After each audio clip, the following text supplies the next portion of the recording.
Certainly we want to highlight is this notion that the world change. So the world's changing in what way? Well, the world's changing in that everything's connected. You know, the so-called Internet of Things kind of concept, where we are now able to, everything is smart, it's got an IP address, everything can be measured, you can take data, and now there's this massive amount of data collection that's taking place. This becomes a differentiator in the marketplace. It becomes competitive advantage for those that want to provide certain kinds of services. We're not putting that gene back in the bottle. That everything is going to be measured and going to have a lot of information coming at you. Now the question is, how do you harness that information in a way that provides competitive advantage? And there is tremendous new opportunity. So everything from measurements and synthesizing of massive amounts of data, local smart intelligence, so that you don't have to bust a lot of data, but you want to bust some, and then ultimately control.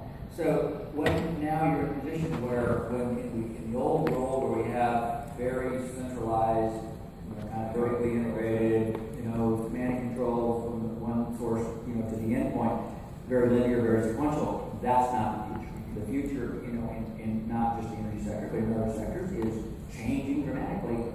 Information is actually, IT is going to be a big piece of that. So that changes the landscape just to start. So now the question is, it's analog between the mainframe to the PC, the internet, to the entire cloud-based. Yeah.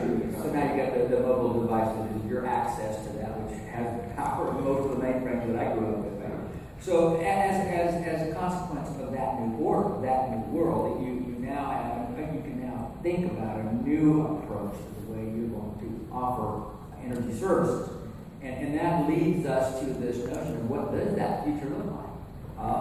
I am convinced the transformation is occurring. It's occurring now. It's a question of where are we going? We hit that mountain range or that mountain range, and it's not yet clear.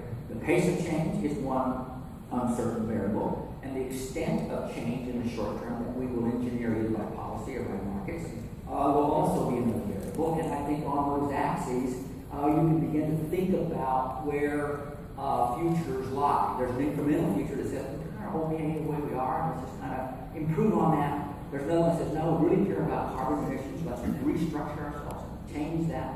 There's another one that says, this is going to be really, a crazy ride, but let's just go with new rules and let's let the market really work by applying a lot more latitude in terms of our regulatory policy. That may be more of a distributed generation sort of future. And not sure which one of those futures I think we will ultimately end up in.